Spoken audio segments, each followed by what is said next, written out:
Bismillahirrahmanirrahim. Assalamualaikum warahmatullahi wabarakatuh. Welcome back to my channel. Jumpa lagi dengan saya di Abil Maiwa Channel. Jadi teman-teman, channel ini merupakan channel pendidikan tempat kita berbagi tentang aplikasi pendidikan, Microsoft Office, serta tips dan triks komputer.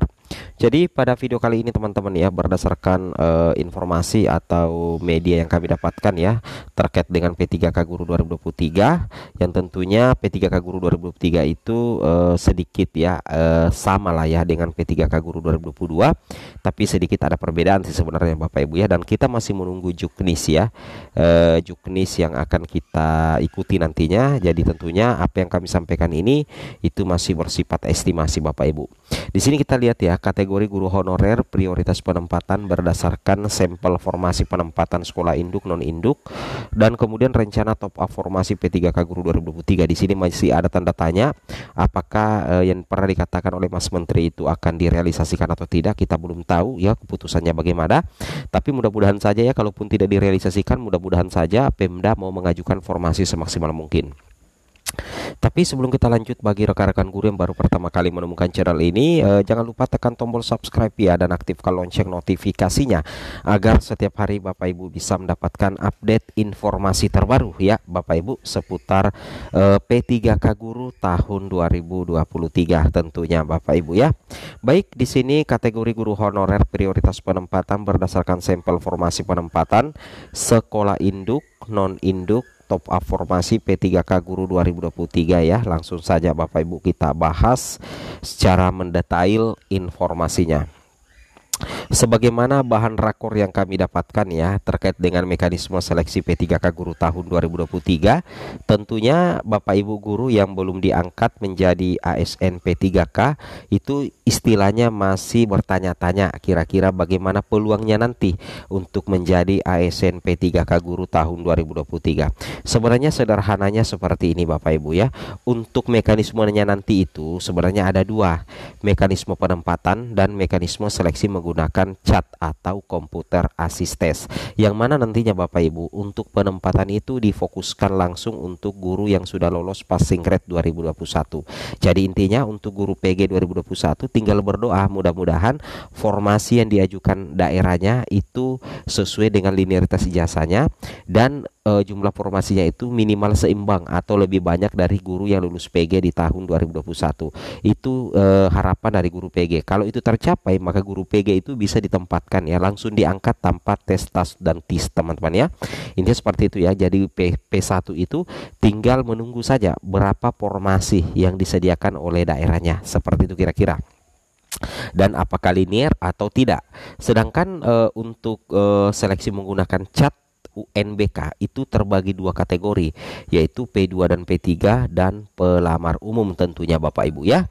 Ingat ya Bapak Ibu, tentunya Bapak Ibu harus paham bahwasanya untuk pelamar umum itu nanti tes chat UNBK-nya sama dengan yang di tahun 2022, yaitu mengikuti tes chat UNBK kompetensi teknis, manajerial, sosial-kultural. Sedangkan bagaimana dengan P2 dan P3? P2 dan P3 itu Bapak Ibu harus lihat ya, bahwa untuk P2 dan P3 itu akan mengikuti seleksi chat UNBK, tapi materi soalnya itu soal-soal yang observasi lah seperti itu ya, penilaian diri, kinerja, dan tupoksi sebagai seorang guru. Nah, bagaimana peluangnya di P3K Guru 2023? Tentunya kategori yang paling berpeluang yang pertama itu adalah guru yang sudah lolos PG atau P1. Nantinya P1 ini akan mendapatkan penempatan, misalkan daerah itu mengusulkan 50 formasi misalkan ya. Kemudian guru P1-nya itu ada 20 yang mau diakomodir. Jadi tersisa formasi 30. Nah, formasi 30 itu akan diperuntukkan untuk P2 dan P3. Nah, jadi kalau misalkan ada sisa formasi lagi, barulah untuk pelamar umum. Kira-kira seperti itu Bapak Ibu ya urutannya. Nah, terkait dengan kategori yang paling berpeluang lulus, kita sudah jawab tadi. Di sini tentunya coba kita lihat dulu ya sampel formasi dari pemerintah daerah ya. Ini kami tidak usah sebutkan daerahnya karena kemungkinan besar ini masih bersifat sementara, jadi tidak layak ya untuk kita sebutkan nama daerahnya. Contoh misalkan Bapak Ibu ya, kita lihat di sini guru IPA misalkan ya, guru IPA jumlah P1 itu 29 ya untuk guru IPA. Sedangkan usulan formasinya itu adalah 29 juga. Berarti secara otomatis pelamar prioritas 1 nantinya itu akan diangkat semua menjadi ASN P3K Guru tahun 2023. Kenapa? Untuk mapel guru IPA. Kenapa? Karena jumlah P1 guru IPA itu 29, sedangkan usulan Pemda ke pusat itu juga 29. Berarti melihat berapa jumlah P1 guru IPA yang ada di daerah itu. Jadi diusulkan kalau misalkan pemerintah pusat menerima, maka otomatis guru IPA ini bisa dituntaskan menjadi ASN P3K Guru. Seperti itu kira-kira. Kemudian berikutnya lagi Bapak Ibu ya, misalkan ya guru PKN ini jumlah P1 itu 183 ya, 183 misalkan. Sedangkan usulan formasi Pemda itu cuma 50. Mungkin saja 50 ini adalah sudah sesuai dengan kebutuhan. Ya, sudah sesuai dengan kebutuhan. Makanya nanti itu akan ada sisa Bapak Ibu ya. Akan ada beberapa guru P1 yang belum diangkat menjadi ASN karena usulan formasi Pemda itu cuma 50, kecuali ada penambahan. Kira-kira seperti itu. Jadi kesimpulannya, untuk pelamar guru honorer di tahun 2023 yang paling diprioritaskan lolos menjadi ASN P3K Guru di tahun 2023 itu adalah pelamar prioritas 1. Pelamar prioritas 1 itulah yang paling diusulkan terlebih dahulu menjadi ASN P3K. Jika ada ketersediaan formasi, nanti maju P2, P3, kemudian juga pelamar umum. Kira-kira seperti itu Bapak Ibu ya. Istilahnya seperti itu. Nah, di sini kita bisa lihat juga Bapak Ibu ya. Nah, terkait dengan formasi ini, Bapak Ibu bisa lihat juga dari beberapa ini ada kabupaten, kota, provinsi yang kami belum namanya. Ini usulan formasinya, tapi kami tidak publikasikan, mohon maaf ya. Cuman kami ambil sampel jumlah formasinya. Misalkan Kabupaten A misalkan di sini Bapak Ibu ya. Kabupaten A misalkan 420 ya dari 554 P1.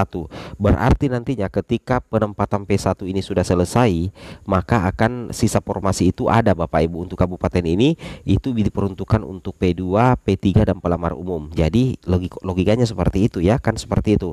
Begitu juga dengan yang nomor 4 ini 500 dari 2312 P1 ternyata formasi hanya untuk P1, bukan untuk P2, bukan untuk P3 dan bukan untuk P4. Tapi ada juga seperti ini 625 dari 624 P1. Di sini dikatakan guru P1 tuntas, formasi ada untuk selain P1. Artinya apa Bapak Ibu? Artinya bahwa prioritas pertama untuk penuntasan untuk formasinya P3K Guru 2023 diperuntukkan untuk guru pelamar prioritas 1. Jika ada formasi tersisa baru diperuntukkan untuk P2, P3 dan pelamar umum pastinya Bapak Ibu.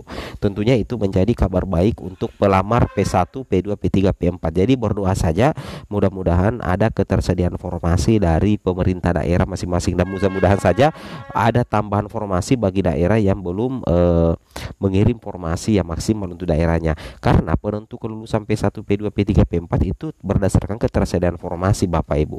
Oke, semoga bermanfaat ya. Assalamualaikum warahmatullahi wabarakatuh.